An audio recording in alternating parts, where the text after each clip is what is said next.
안녕하십니까. 네, 굉장히 더운 한 주였는데 다들 예수님의 은혜와 평강 가운데서 안녕하셨습니까? 네. 더운 여름이 다가오니까 정말 이제는 올 것이 왔구나 하는 생각이 듭니다. 늘 라디오와 TV에서 말하는 것처럼 우리 모든 성도님들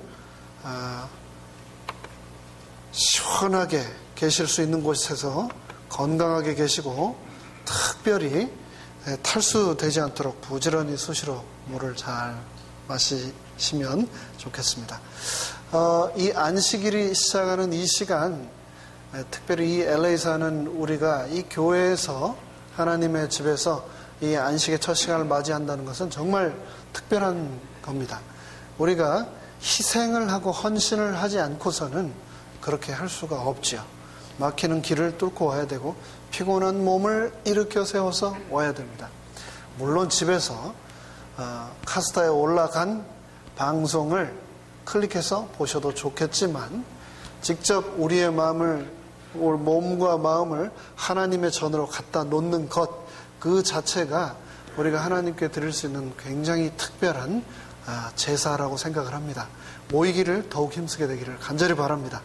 우리 교회가 점점 고령화가 된다 할지라도 저는 더 열심히 더 많이 모이기를 위하는 기도를 멈추지 않을 겁니다. 제가 계속 방법을 연구할 겁니다. 그리고 하나님께 기도를 드릴 겁니다. 한 분이라도 더 오셔서 우리의 마음과 몸을 마땅히 두어야 할 곳인 이 하나님의 전에서 안식일을 우리가 더 많은 성도님들이 맞이할 수 있도록 여러분 모두도 한 마음으로 기도해 주시면 감사하겠습니다. 오늘 예배가 시작하기 전에 특별히 또 귀한 손님이 한 분 오셔서 소개를 하겠습니다. 한국 충청합회 서산교회에서 목회를 하고 계시는 우리 신정호 목사님께서 저희 교회를 방문해 주셨는데요. 일어나 인사를 좀 해주시면 저희가 박수로 환영하겠습니다. 감사합니다, 목사님. LA 지역에 교회가 굉장히 많습니다만 이런 교회 없습니다. 정말 탁월한 선택을 하셨습니다. 저희와 함께 안식일을 맞게 이렇게 함께 해주신 우리 목사님께 진심으로 감사를 드립니다. 우리는 매 금요일 저녁 사사기를 연구하고 있습니다. 지난 금요일 안식일 첫 시간에 저희가 누구에 대해서 말씀을 연구했죠? 삼손에 대해서 연구를 했습니다. 사사기 13장에 등장하는 삼손에 관해서 저희가 함께 말씀을 연구했는데요. 오늘은 삼손의 특별히 두 번째 시간인데요. 제목이 조금 깁니다. 한번 읽어볼까요? 시작. 사자보다는 강하나 꿀에는 약한 자. 사자가 강합니까? 꿀이 강합니까? 정답은 사람마다 틀립니다. 어떤 사람은 사자한테 강한데 어떤 사람은 사자한테는 이기는데 꿀에 또 약한 그런 사람이 있습니다. 한번 그 말씀을 우리가 살펴보겠습니다. 여러분 수수께끼 좋아하십니까? 수수께끼? 수수께끼 이런 문제 내면 잘 맞추시는 편이세요? 잘 못 맞추는 편이세요? 저는 내면은 거의 맞추는 경우가 없습니다. 이 융통성이 좀 없거든요. 그런데 어떤 분들은 수수께끼를 내면 어떻게 그렇게 기가 막히게 잘 맞추는지 몰라요. 제가 한번 수수께끼를 몇 개 한번 내보겠습니다. 한번 생각을 해보세요. 타이타닉호, 배 있죠? 유명한 타이타닉호의 구명보트에는 모두 몇 명이 탈 수 있을까요? 정답은 9명입니다. 왜냐하면 구명보트이기 때문에. 구명보트이기 때문에. 물고기 중에 제일 학벌이 좋은 물고기는 어떤 물고기일까요? 정답은 고등어입니다. 고등, 이름 자체에 이 고등이 들어갔기 때문에요. 마지막인데요. 이심전심의 말의 뜻은 무엇일까요? 정답은요, 우리 강영순 집사님은 수수께끼 그 박사시네요. 이심전심의 뜻은 이순자가 심심하면 전두환도 심심하다랍니다. 여러분들 이제 마음을 좀 풀으시라고 드렸는데 성경에도 이런 수수께끼가 있을까요? 네. 여기 뭐 저기 고등어 이심저심 이런 거 기억하시지 마시고 이 성경에 나오는 수수께끼, 오늘 본문이 어디라고요? 사사기 14장에 수수께끼가 나오거든요. 그거를 지금 얘기하려고 이 말씀을 드린 건데요. 사사기 14장에 등장하는 이 수수께끼를 저희가 함께 묵상하고 이 말씀을 통해서 하나님께서 우리에게 어떤 영적인 교훈을 주고 계신가 한번 살펴보겠습니다. 사사기 14장 12절로 있는 말씀을 제가 쭉 한번 읽어보겠습니다. 삼손이 그들에게 이르되 이제 내가 너희에게 수수께끼를 하리니, 삼손이 블레셋 사람들에게 수수께끼를 내겠다라고 하고 있는 겁니다. 잔치하는 7일 동안, 이 잔치는 누구냐면 삼손 본인의 결혼잔치입니다. 그 결혼잔치를 옛날에는 이렇게 오래 했거든요. 결혼잔치를 하는 이 7일 동안 너희가 그것을 풀어서 나에게 말해주면, 정답을 맞추면 내가 배옷 30벌, 겉옷 30벌을 너희에게 주겠다. 굉장한 거죠. 요즘도 양복 한 벌이 비쌉니다. 쉽지 않아요. 그런데 배옷 30벌과 겉옷 30벌 주겠다라고 얘기를 한 겁니다. 맞춰야 되겠죠. 그러면 13절입니다. 그러나 그것을 능히 너희가 맞추지 못하면 너희들이 나한테 배옷 30벌, 겉옷 30벌을 줘야 한다 라고 얘기하고 있습니다. 14절에 그러면서 수수께끼를 내는데 문제가 나갑니다. 그들에게 이르되 먹는 자에게서 먹는 것이 나오고 강한 자에게서 단 것이 나왔느니라. 이 삼손의 수수께끼 퀴즈가 나간 겁니다. 그런데 이 수수께끼 문제를 받은 블레셋 사람들이 3일이 되도록 이 문제를 풀지 못했다라고 얘기를 하고 있습니다. 오늘의 말씀의 제목, 사자보다는 강하나 꿀에는 약한 자. 이 사사기 14장에 등장하는 삼손의 이야기입니다. 우리가 배워야 할 사사기지석의 기준을 함께 살펴보겠습니다. 우리는 지난 시간에 힘하면은 최고인 사람, 그 사람들에 대해서 한번 얘기를 해봤는데요. 신화 가운데서 제일 힘센 사람 하면 누구냐면은 헤라클레스. 그리스의 신 중에, 그리스에 나오는 영웅 중에 헤라클레스를 꼽습니다. 영화 중에 등장하는 인물 중에 가장 힘센 사람 한 명 꼽으라고 하면 아마 헐크를 꼽을 수 있을 거예요. 그리고 지금 현재 2017년 세계에서 가장 힘센 사람 하면 누구 뽑는다고 제가 말씀드렸습니까? 에드워드 홀이라고 하는 이 사람, 영국 사람. 이 사람이 지금 현재 세계에서 가장 힘이 센 사람이라고 그랬습니다.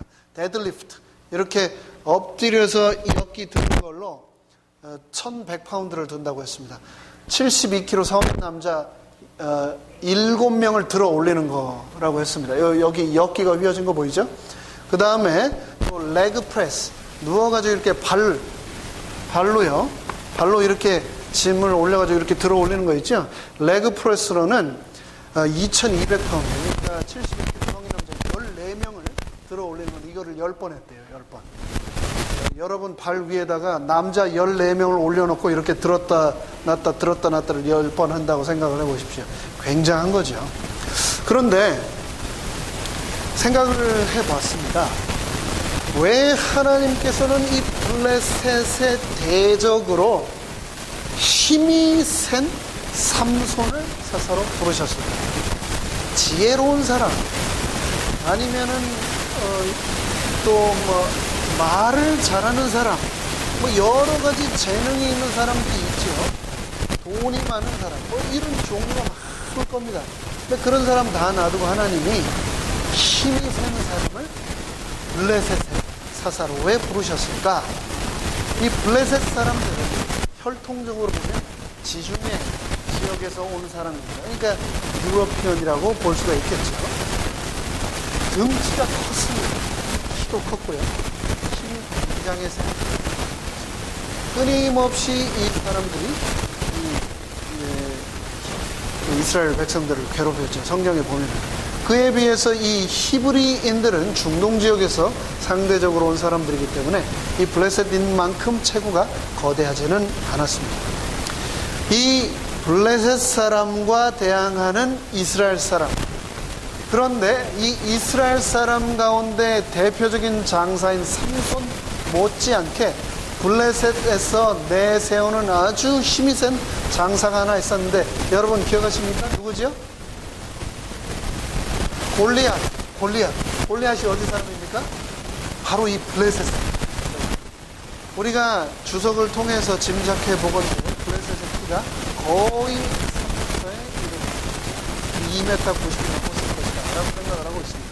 그가 들었던 방패와 그가 들었던 창, 그가 입었던 투구만 해도 수십 킬로에 이른다라고 우리가 그러한 거의 골리앗과 삼손이 맞 부딪혀서 힘겨루기를 하면 누가 이길까요? 그냥 혼자 제가 생각을 해본 겁니다. 누가 이길지는 모르겠어요. 골리앗도 굉장한 장사였을 것이고, 삼손은 분명히 어마어마한 장사라고 분명히 사사기에서는 얘기를 하고 있습니다. 아마도 골리앗 같은 사람이 여럿 있었겠죠. 블레셋에. 또 분명히 사무엘과 열왕기를 통해서 이 골리앗이 한 명이 아니고 그만큼 큰 장군들, 형제들이 여럿 있었다고 성경에 분명히 나옵니다. 그러니까 그렇게 큰 거인들, 힘센 사람들이 여럿 있었다는 거죠. 그래서 이 블레셋이 크고 강한 민족이었기 때문에 그에 밀리지 않게 힘으로도 이스라엘 백성들이 밀리지 않는다라는 것을 보이시려고 했는지, 이 힘이 센 사사를 이 시대에 하나님께서 세우셨습니다. 그런데 이 힘이 센 사사 삼손은 평범한 사람이 아니고 어떤 사람이었다라고 말씀드렸죠. 지난 시간에 나시린이다라고 말씀을 드렸습니다. 나시린. 그런데 그 나시린도 그냥 나시린이 아니고 모태 나시린이라고 했습니다.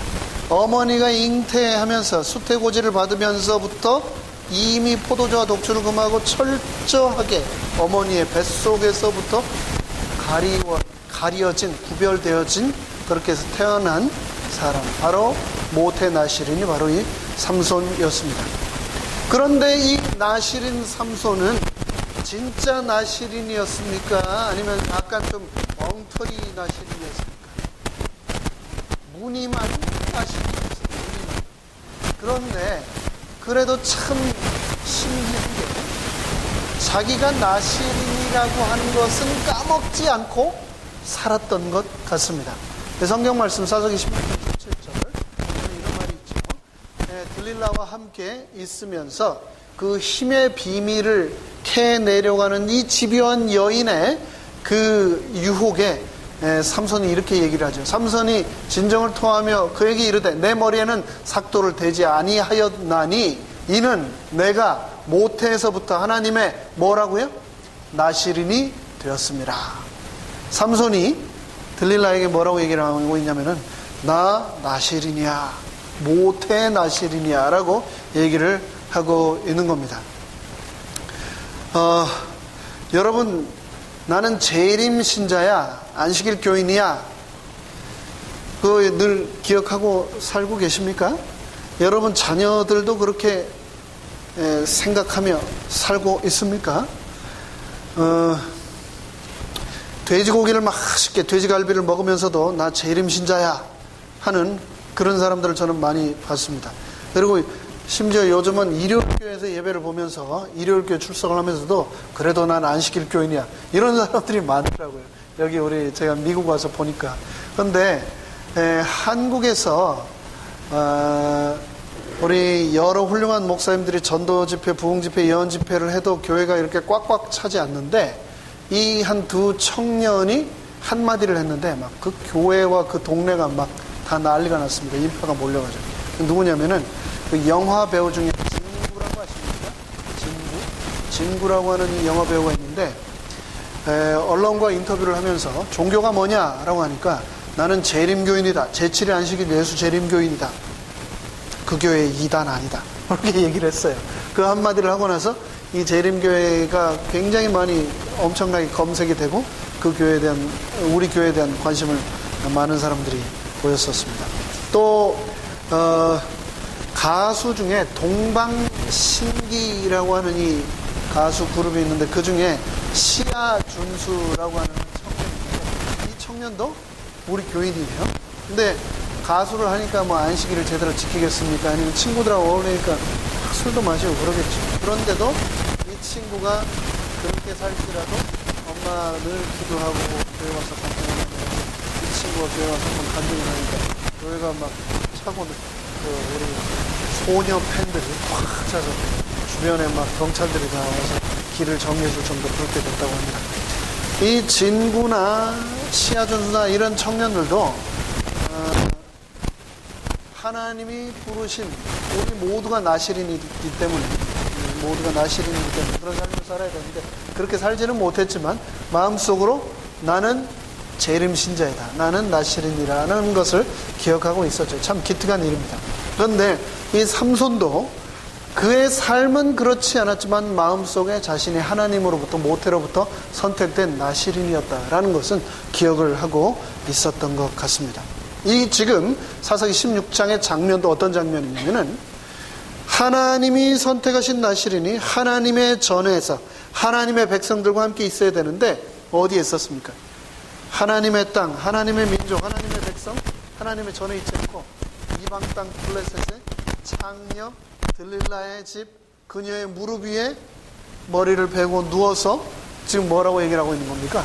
나 모태 나시린이라고 얘기를 하고 있는 겁니다. 지난 시간에 우리가 나시린에 대해서 잠깐 살폈는데 다시 한번 복습을 해보겠습니다. 나실인이라고 하는 이 말은 하나님에게 바쳐졌다라고 하는 의미입니다. 나실인이란 말은 하나님께 드리워졌다.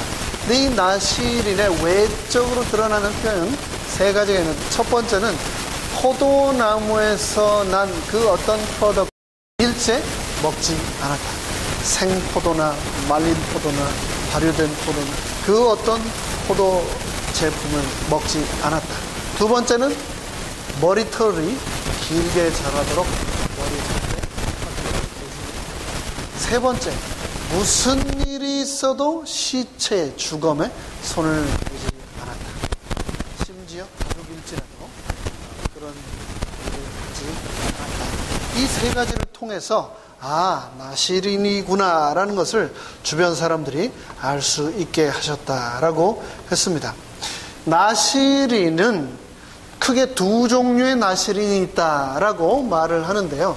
첫 번째는 임시적인 한시적인 나시린이 있고 두 번째는 종신 나시린이 있었다라고 합니다. 임시적인 한시 나시린은 자기가 서원을 하는 겁니다. 내가 30일 동안, 내가 60일 동안 혹은 100일 동안, 때로는 7년, 때로는 20년이라고 하는 이런 기간 동안 나를 하나님께 바치는 삶을 살겠다라고 하는 이 임시적인 스스로 자원한 이런 나시린이 있었는데 그렇게 살 경우에 그 기간이 헌신의 기간이 완료되면 나시린은 번제로 1년 된 순양을 또 속죄 제물로 1년 된 암양을 그리고 화목 제물로 순양을 장막에 가져가서 하나님께 바치고 나서 그의 헌신을 종료했다라고 성경은 말을 하고 있습니다. 그 종료 시점 전까지는 포도주나 독주를 일체 입에 대지 않고 머리도 자르지 않고 그 어떤 주검도 만지지 않는 삶을 살았던 거죠. 또 반면 자의에 의해서 한시적으로 일시적으로 하나님께 스스로 드린 나시린이 있는가 하면 또 어떤 나시린들은 태어나면서부터 평생 종신 하나님께 드려진 나시린들이 있었는데요. 우리가 잘 아는 바로 이 사사기 13장에 등장하는 누구요? 삼손이 그런 나시린이었고 또 사무엘상에 등장하는 선지자 사무엘 이런 사람도 종신 나시린이었고 또 예레미야의 레갑 자손들 또 신약성서의 침례 요한 같은 사람들은 다 나시린이었습니다. 여자들도 나시린이 있었을까요? 성경에는 기록이 되어 있지 않습니다. 하지만 유대인들의 전승을 문헌으로 문자로 기록을 한 미시나라고 하는 책에 보면 여자에게도 나시린 제도, 나시린의 서원이 있었다라고 말을 하고 있습니다. 그렇다면 조금 전에 말씀드렸던 것처럼 이 나시린인 삼손이 이 서원을 다 지켰는가? 지키지 않았다라고 말씀드렸습니다. 무늬만, 모양만 나시린이었지 하나도 지키지 않았다. 세 가지를 우선 외적으로 들어간 세 가지를 지켜야 됐다라고 했는데, 첫 번째, 포도의 열매나 발효된 거나 발효되지 않은 그 어떤 포도 산물을 먹지 않았어야 됐는데, 삼손은 이 사사기에서만 결혼을 3번 넘게 했습니다. 결혼을 하면서 잔치를 했습니다. 블레셋에서 잔치를 했습니다. 결혼 잔치를 여러 날 동안 했습니다. 근데 이 블레셋 문화에 술 없는 잔치란 존재하지 않았습니다. 삼손이 술을 마셨을까요? 마셨겠죠. 그러니까 첫 번째 서원이 벌써 지켜지지 않은 겁니다. 두 번째, 죽은 시체 죽음을 절대 만져서는 안 됐습니다. 삼손이 죽은 사체를 만졌습니까? 안 만졌습니까? 만졌죠. 사자를 찢어 죽이고 나중에 가봤더니 그 사자에 벌들이 모여 있으면서 거기 꿀이 맺혀 있자, 그 죽은 시체를 만진 거에서 더 나가서 거기서 꿀을 따다가 먹고 그 꿀을 따다가 자기 아버지까지 갖다 줬습니다. 그럼 만지면 안 되거든요. 그런데 삼손은 그 죽은 사자 시체를 만짐으로 이 나시린의 서원을 어겼습니다. 유일하게 삼손이 지킨 나시린 서원은 뭐였습니까? 머리 하나 안 자른 것, 머리에 삭도 되지 않은 것, 그거 하나였습니다. 눈에 보이는 헤어스타일만 나시린이지 그 외에 그 어떤 것도 지키지 않았던 이 삼손. 이 삼손을 보면서 나는 혹시 무늬만 그리스도인, 헤어스타일만 그리스도인 아닌가? 헤어스타일만 재림신자 아닌가? 금요일 저녁 되면 성경 먼지 툴툴 털어가지고 이렇게 끼고 왔다가 토요일 해지면 탁 놓고 무늬만 재림신자로 살아가고 있지는 않은가? 그런 생각을 잠시 해봤습니다. 이 삼손을 통해서 우리가 생각해야 될 키워드는 뭐냐면 서원입니다. 서원. 하나님께 나 자신을 드리는 거죠. 약속을 하는 거죠. 하나님께 특별히 서원된 존재로 바쳐졌던 나시린 삼손이 블레셋 한 창녀에게 모든 비밀을 말함으로 결국은 하나님의 영이 그를 떠나고 맙니다. 시작할 때 드렸던 이 사사기 14장에 등장하는 수수께끼, 그 수수께끼의 수수께끼가 던져졌던 그 장면을 한번 조금 더 살펴보도록 하겠습니다. 사사기 14장 결혼잔치 이야기. 누구의 결혼잔치? 삼손의 결혼잔치. 삼손이 이 블레셋 땅에 가가지고 한 여자를 보고 한눈에 반했습니다. 한눈에 반했어요. 그리고 아버지에게 나 결혼합니다, 이 여자랑. 네, 선포를 했죠. 근데 이 결혼식 준비나 모든 거를 또 부모가 다 했던 것 같습니다. 아버지가 그거를 다 장만을 하게 된 거죠. 그래서 삼손의 아비가 여자에게로 내려가며 삼손이 거기서 잔치를 배설하였으니 잔치를 이제 벌린 겁니다. 11절, 무리가 삼손을 보고 30명을 데려다가 동물을 삼아 그와 함께 하게 한지라. 삼손이 결혼을 하니까 신랑이 딱 이렇게 탁 등장을 하니까 들러리가 몇 명이요? 30명. 여러분들 결혼하실 때 들러리가 몇 명 있었습니까? 한국에서 결혼하신 분들은 들러리 없으셨죠? 여기서 결혼한 분 계십니까? 들러리가 몇 명 있으셨어요? 제가 여기 참석해 보면 3명, 4명, 5명, 30명 들러리 세우고 하는 결혼식 제가 본 적이 없거든요. 30명은 굉장히 많은 숫자죠. 그렇죠? 근데 왜 블레셋 사람들이 왜 30명이나 동물을 세웠을까? 이 구절을 개역 성경은 저렇게 번역을 했는데 70인역에서는 이렇게 번역을 했습니다. 무리가 삼손을 보고라고 했는데 70인역은 무리가 삼손을 두려워하여 30명을 데려다가 동물을 삼았다라고 얘기를 하고 있습니다. 그러니까 이 블레셋 사람들이 신랑이라고 삼손이 오긴 왔는데 너무나 무서워서 어떻게 한 겁니까? 경비 요원을, 경호 요원을, 특수 군인들을 안전 요원으로 그 결혼잔치에 몇 명을 배치를 한 겁니까? 30명을. 그렇게 등치 큰 사람, 블레셋 그 큰 사람들을요, 30명을 결혼식에 데려와서 이 삼손 옆에 탁 들러 세운 겁니다. 신랑에 대한 존중이라기보다는 블레셋이 이스라엘을 다스리고 있다라고 하는 힘의 과시로 이 삼손의 기선을 제압하려고 블레셋이 아마 그렇게 했던 것 같습니다. 그런데 이것을 삼손은 30명이나 이렇게 주눅 들지 않고 어라 30명을 데려와 30명 하고 그것을 도전으로 그대로 받아들였던 것 같습니다. 블레셋 땅에서 호롤 단신인 이 삼손이 이 결혼 술잔치 속에서 그 30명의 장정들을 혼자 대하고 있으면서도 그 엄청난 긴장 속에서도 삼손이 물러서지 않고 그 자리에서 뭘 하고 있습니까? 한번 해볼까 하면서 뭘 던지고 있습니까? 수수께끼를 던지고 있는 겁니다. 수수께끼를. 자기만 아는 수수께끼. 먹는 자에게서 먹는 것이 나오고 강한 자에게서 무엇이 나오고 단 것이, 그걸 누가 어떻게 알아요? 자기만 아는 수수께끼지요. 한번 해보자. 이거 안 하면 30벌 옷 나한테 내놓는 거야 라고 하면서 수수께끼를 내고 도리어 엄포를 놓으며 기선을 잡고 있는 삼손이 바로 등장하고 있는 겁니다. 그러면서 이 말씀해 보면 그 결혼식이 이제 어떻게 진행되는가 이렇게 이야기가 나옵니다. 15절부터 그들이 삼손의 아내에게 이르되, 이제 그렇게 수수께끼를 냈는데 3일 동안 아무도 맞추지도 못하고 짐작도 못했다라고 했습니다. 그러자 블레셋 사람들이 어떻게 했습니까? 삼손의 아내에게 찾아와서 네 남편 오셔서 수수께끼 답을 말해. 안 그러면 어떻게 한다고요? 너하고 너네 친정 식구들 전부 다 불태워 죽여버린다. 실제로 나중에 다 불태워 죽여버렸죠. 그렇죠? 굉장히 잔인한 사람들입니다. 그러자 이 여자가 어떻게 됐을까요?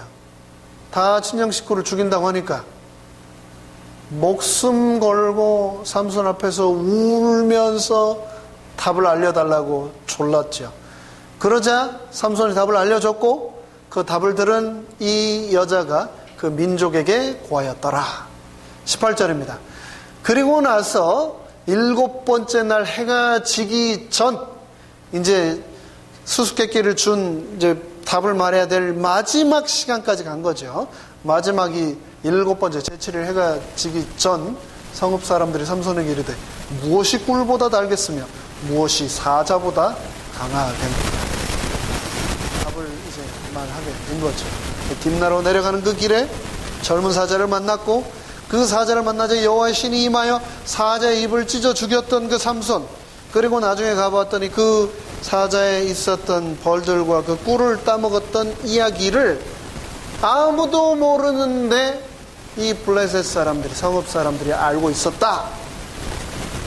이 놈들이 내 와이프를 이용해서 답을, 삼손은 이제 분노가 끌어올랐습니다. 그래서 어떻게 했습니까? 바로 삼손이, 여호와의 신이 삼손에게 크게 임하심에 삼손이 아스클론으로 내려가서 그곳 사람 30명을 쳐서 죽이고, 1대1도 아니고 1대2도 아니고 1대30입니다. 그렇죠? 30명을 그 자리에서 쳐서 죽이고 옷을 벗겨가지고 말했던 30벌을 그 동네 사람들에게 집어 던져주고 화가 나서 집으로 가는. 여러분, 이 삼손의 결혼식 이야기, 사사기 14장의 이야기를 통해서 우리가 꼭 기억해야 할 영적인 교훈이 있습니다. 미국의 유명한 소설가 마크 트웨인, 이 사람은 참 제 가슴에 와닿는 많은 말들을 했는데요, 오늘 제가 소개해드릴 말은 이 말입니다. 마크 트웨인이 이런 말을 했습니다. 우리의 인생의 가장 중요한 날이 두 날이 있는데, 하나는 내가 태어난 날이고 다른 하나는 내가 태어난 그 이유를 알게 된 날이다. 누구나 다 우리는 다 이 땅에 태어납니다. 그래서 다 생일을 가지고 있죠. 그런데 그날만큼 중요한 또 다른 한 날은 어떤 날이냐면 내가 왜 태어났는가 그 이유를 우리가 깨달은 날은 정말 중요한 날이다라고 얘기를 하고 있는 겁니다. 나는 왜 태어나고 왜 여기에 있고 왜 생명을 갖고 존재하는지 그 이유를 알게 된 날, 그 날은 인생에서 정말 중요한 날입니다. 제가 참 사랑하고 존경하는 한 선배 목사님이 이런 말씀을 하셨습니다. 나는 누구인가? 라는 질문에 대해서 바다와 육지를 만드신 하늘에 계신 하나님 여호와를 경외하는 자이다. 나는 그런 사람이다. 라고 자신의 존재 이유를 말씀을 하셨는데 너무 가슴에 와 닿았습니다. 내가 왜 교회에 출석하는가? 내가 왜 하나님을 믿는가? 내가 왜 이 자리에 있는가? 그 이유를 깨닫지 않고 산다면은 우리의 삶은 삼손의 그 비극과 별반 다를 바가 없다는 겁니다. 사명이 중요하다는 겁니다. 만약 우리가 하나님이 주신 그 사명을 깨닫지 못한다면, 발견하지 못한다면, 그 사명에 헌신하지 못한다면 우리는 우리 인생의 가장 중요한 두 날 가운데서 한 날을 발견하지 못한 채 살아가는 겁니다. 그렇기 때문에 나의 사명을 구체적으로 발견해야 됩니다. 그리고 발견한 그 사명을 인식하며 그것을 이루기 위해서 헌신하고 충성을 다하고 최선을 다하면서 우리가 살아가지 않는다면 사사기 14장과 15장의 비극으로 생을 마감한 삼손의 삶과 별반 다를 바가 없다는 겁니다. 사명을 잊지 않아야 되겠습니다. 그 사명이 무엇인지 발견하기 위해 우리가 끊임없이 노력해야 되겠습니다. 삼손은 능력이 있었습니다. 삼손은 좋은 부모를 가진 축복받은 사람이었습니다. 삼손은 재능도 있었습니다. 그런데 왜 그런 것들이 자신에게 주어졌는지, 왜 자신이 태어났는지 그 이유를 그가 죽었던 그날 전까지 깨닫지 못하고 죽었던 그날 비로소 깨달은 비극적인 인물입니다. 몸이 시키는 대로, 본능과 감정이 지시하는 대로 따라 살았던 삼손. 먹고 싶으면 먹고, 자고 싶으면 자고, 감정이 지시하는 대로, 화가 나면 화를 내고, 자신의 눈에 보이는 대로 보이는 것을 위해 살던 삼손은 결국 두 눈이 다 뽑히고 말았습니다. 우리도 스스로 훈련하지 않는다면 어떤 재능을 가졌다 할지라도 결코 우리의 가능성을 온전히 살릴 수가 없다. 그렇기 때문에 경건을 연습하라라고 성경은 말을 하고 있습니다. 망령되고 허탄한 신화를 버리고 오직 무엇에 이르기를 연습하라? 경건에 이르기를 연습하라라고 성경은 말을 하고 있습니다. 하나님이 삼손을 부르시면서 그에게 주셨던 키워드는 민족 그리고 구원이라고 하는 키워드를 주셨는데 삼손이 취한 키워드는 여자, 욕망이었습니다. 죽을 때까지 태어난 이유를 생각지도 못하고 살아갔던 삼손. 그가 죽음에 이르렀을 때 바로 그날에서야 깨닫게 되었던 그의 서원의 의미. 너무 늦지 않게 우리는 그 의미를 찾기 위해 오늘도 하나님께 열심히 구하며 살아야 되겠습니다. 세상에 제일 강한 것이 무엇인가? 세상에서 제일 강한 것, 사자보다 강한 삼손을 무너뜨린 것은 블레셋의 철기 무기가 아니었습니다. 무적의 용사 삼손을 무너뜨린 것은 여인에 대한 욕정이었습니다. 이방 여인에 대한 삼손의 사랑은 단순하게 성적인 것만 의미하는 것이 아닙니다. 이방 풍습에 대한 사랑, 사랑에 대한 열망, 그것이 삼손을 무너뜨렸다라고 성경이 말하고 있는 것입니다. 신약적인 용어로 말하면 육신의 정욕, 안목의 정욕, 이생의 자랑에 삼손이 무너지고 만 것입니다. 2017년을 살아가는 그리스도인들에게 제일 큰 도전은 오늘날을 살아가는 그리스도인들을 무력하게 만드는 사단의 최고의 무기가 무엇인가?